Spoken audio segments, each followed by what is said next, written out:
Sadguru Nath Maharaj Ki Jai, and welcome to Jagadambe Reads the Holy Books of India, Ramayana 106. As you may remember, Dasarata was yelling to have the chariot stopped. Rama said, Sumantra, go as fast as you can. He then added, Sumantra, I know the worry which is in your mind. You are afraid to disobey the king.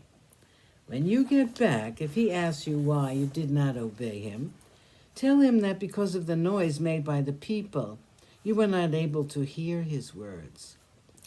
The crowd followed the chariot and surrounded it on all sides.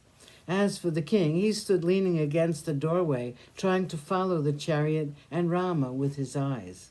He stood staring into empty space even after the chariot was lost to view.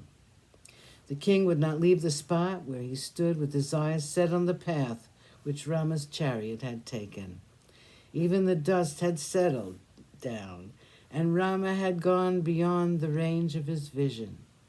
But still the king stood, aching for a sight of his beloved son. 18. Dasarata's despair. It came to the mind of the king finally that Rama had really left him and gone away. He fell down, and his queens rushed to hold him. Kaushalya came and stood on his right and Keiki on his left. Dasarata looked at Keiki with burning eyes and said, Keiki, you sinned against me and you have wished me ill.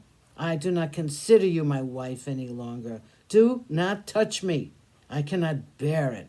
I do not want to set my eyes on you any longer, nor do I wish to see anyone who happens to be devoted to you. To you, this worthless wealth was greater than all the Dharma which has been taught to you from time immemorial. I have renounced you. Noble-minded Bharata has ever been devoted to his elders, and he has never swerved from the path of righteousness. If, however, he should perchance be influenced by you and accept the throne won for him by you, he shall not perform the funeral rites for me. I will disown him too. Kaushalya was standing by his side, and she raised him up from the ground. Embracing him with her arms, she stood silent by his side. They were both thinking the same thing. The picture Rama presented, dressed in tree bark, like a tapasvin. They imagined the progress of Rama on the streets of Ayodhya and at the outskirts of the city. Look, Kaushalya, he said, I can see clearly the track of the chariot which bore away my child from me.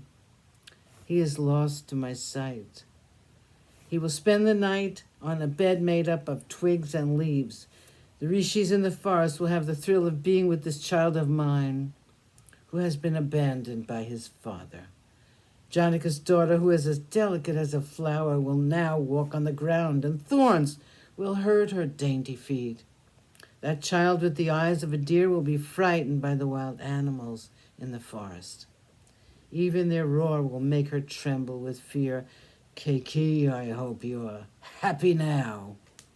I will die very soon, and you, the widow of the king, can rule this land flowing with all good things. The king entered the palace with a face like that of one returning from the burning ghat after cremating a dear one. Dasarata looked around him in the palace, which was empty without Rama. In a weak and faltering voice, the king said, Kaushalya, you are the fortunate woman who bore Rama. Take me to your house. Maybe my bruised heart will find some comfort there with you by my side. He was carried to her house, and there he was placed on a couch covered with costly silks.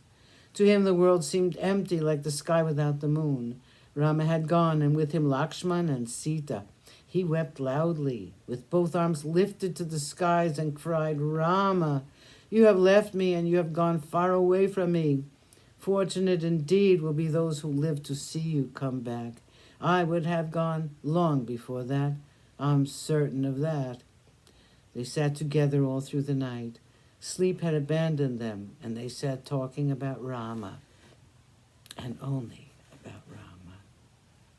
Sadguru Nath Maharaj Ki Jai. Thank you for coming. I hope you come again.